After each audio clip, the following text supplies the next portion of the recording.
Yang kami hormati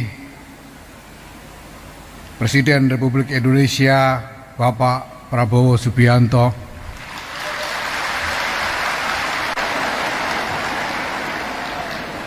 yang kami hormati Wakil Presiden Republik Indonesia Bapak Gibran Rakabuming Raka,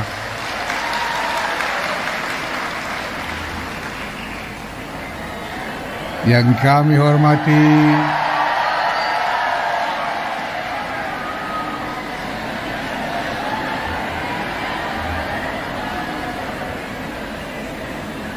Wakil Presiden Republik Indonesia ke-13 Kiai Haji Ma'ruf Amin,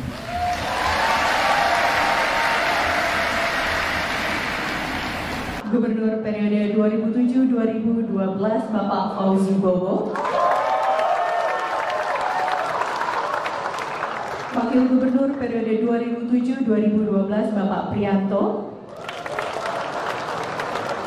Gubernur periode 2012-2014 Bapak Joko Widodo, Gubernur periode 2014-2017 Bapak Basuki Cahayapurnama,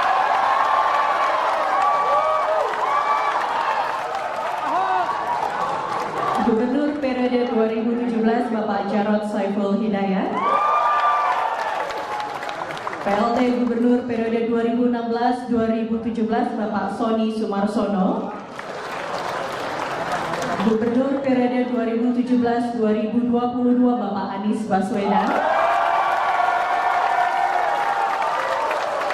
Wakil Gubernur periode 2017-2018 Bapak Sandiaga Uno, Wakil Gubernur periode 2020-2022 Bapak Ahmad Riza Matria,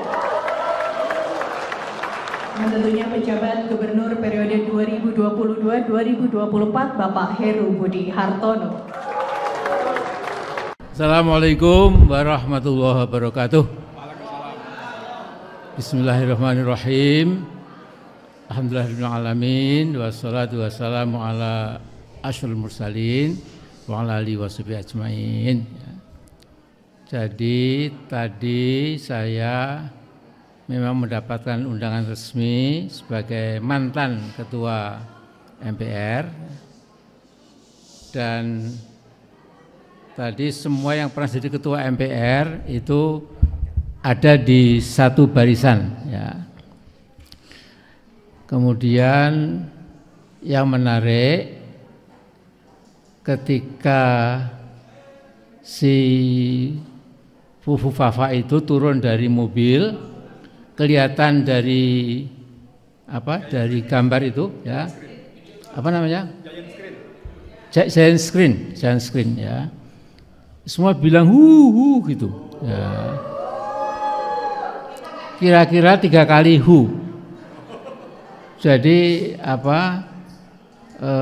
mereka betul-betul sesungguhnya menunjukkan spontan betapa muaknya para rakyat itu terhadap si pemilik akun Fufafa ini, ya. Nah, kemudian saya memang sengaja menekuni dan mencermati pidatonya Pak Prabowo yang memang kelewat panjang, ya, sehingga kira-kira 30 menit lebih panjang dari yang sebelumnya, ya. Nah, kalau dari yang disampaikan Mas Prabowo itu memang kan idealisme yang akan dicapai, ya. Berpijak dari Pancasila, kemudian mengingatkan negara kita negara kaya, lantas kita punya warisan dari tokoh-tokoh bangsa sejak Bung Karno, Bung Hatta, yang itu perlu kita kobarkan kembali, ya.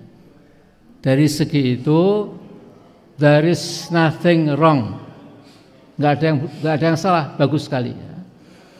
Bahkan Pak Prabowo mengagetkan karena hafal kita semua akan bangun Indonesia menjadi baldatun thayyibatun wa rabbun ghafur itu, ya.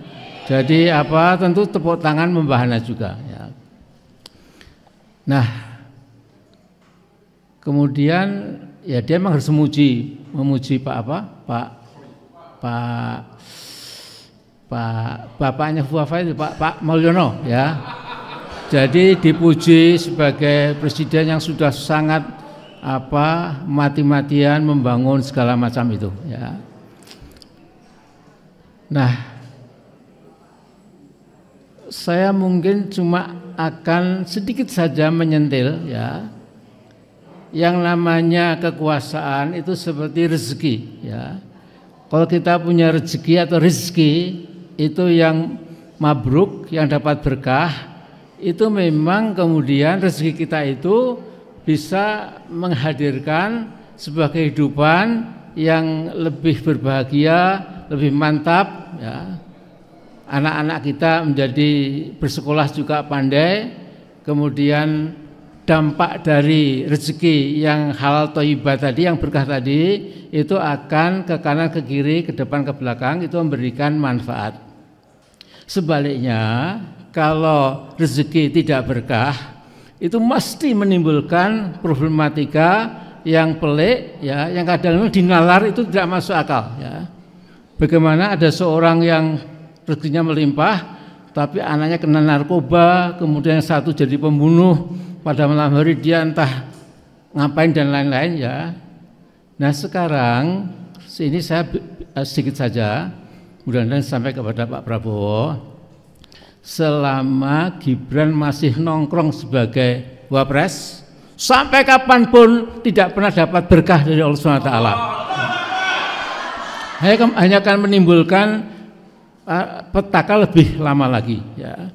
Nah, jadi kita minta atas nama kita semua, tolong diperhatikan Pak Prabowo. Jadi kalau bisa 3 bulan setelah ini itu segera diganti, lupakan sama sekali ya. Dan yang kedua, Mas Prabowo juga harus menekan kepada bapaknya Bu Wafa, ente Pak Mulyono jangan lagi mencawe-cawe terhadap kebijakan saya ya. Kalau dilakukan insya Allah yang diidealisasi, digambarkan secara ideal oleh Pak Prabowo itu pelan-pelan jadi kenyataan ya. Tapi selama si bocah cilik ini ya, yang nggak pernah baca, nggak pernah mengisi otaknya dengan ilmu dan lain-lain, hanya berpikir kemewahan, kemudian seks again and again ya, saya kira itu Allah murka ya. Nah, jadi saya kira itu saja ya, supaya kalau nanti didengar kita pesan dari Amin Rais bersama kita semua, di samping yang lain-lain tentu lebih canggih lagi. Jadi masalahnya sederhana.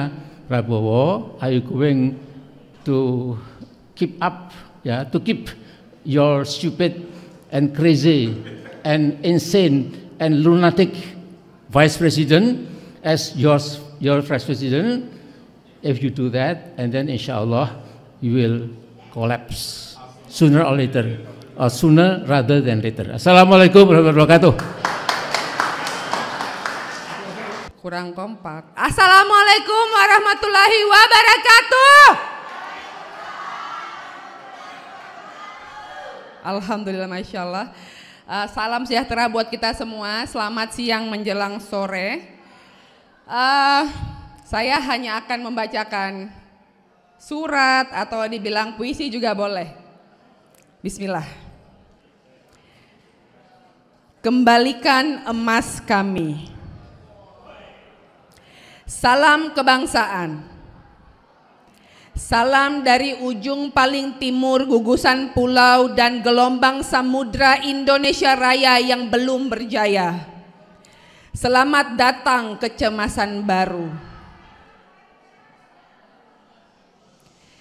Di ikal rambut dan kulit hitam kami simpan pertanyaan hakikat kemerdekaan sejati, hakikat kemanusiaan dan keadilan. Ketika yang selalu datang berkunjung adalah rangkaian ironi bangsa merdeka. Di balik catatan sejarah yang kami baca di Bovendigul tentang semangat merdeka menjadi bangsa berdaulat, kami bertanya, di kedaulatan yang nyata itukah kalian sembunyikan? Dari puncak Jayawijaya dan Kartens piramid, Tembagapura dan Timika kami dihadang tanya, di mana kalian simpan kemandirian ekonomi dan bagaimana kalian mengubahnya menjadi kesejahteraan dan kebahagiaan rakyat? Di sepanjang ruas-ruas Trans Papua yang sering kalian banggakan, kami beriringan dengan pertanyaan, bagaimana kalian memahami makna kepribadian dalam kebudayaan? Di sela-sela jutaan pohon yang tumbang di Merauke yang akan kalian ubah menjadi food estate, kami melihat fantasi yang melayang terbang dari Gunung Emas Kalimantan membawa petaka. Hutan-hutan adat kami yang terampas dan tumpas oleh bulldozer yang kami lihat, kecemasan yang tersemai. Kalian menanam tebu fantasi, pahit derita terpulas di bibir rakyat. Jangan salahkan saudara-saudara kami yang mengepalkan tinju ke udara dan berteriak merdeka, ketika simpati dan empati kalian timbun di gunung ambisi megalomania kalian. Ikal rambut kami akan semakin kering dan kulit kami akan semakin hitam oleh kepandiran dan kegagalan kalian membaca dan memahami Papua. Politik etis gaya kolonialis yang kalian tebar dan tanam selama 10 tahun terakhir mengabaikan esensi konstitusi. Pancasila yang luhur dan lagu dari Sabang sampai Merauke yang indah itu hanya akan menguatkan keyakinan kami pada kenyataan Ibu Pertiwi yang merana lara. Dari ujung timur Indonesia, kulihat Ibu Pertiwi sedang bersusah hati. Air matanya berlinang, emas dan intannya terkenang, diboyong jauh ke negeri entah. Dari punggung bebukitan Saninta hingga ke pantai Sarmi, ku dengar senandung nurani. Hutan, gunung, ladang, lautan, simpanan kekayaan, kini ibu sedang lara, merintih dan berdoa. Di bawah matahari Papua kami berseru, kembalikan emas kami pulangkan cemas dan kecemasan kepada kalian. Selamat jalan Mulyono, selamat datang masa depan. Halo Pak Prabowo, kepadamu kami hantarkan harapan. Terima kasih, salam kebangsaan.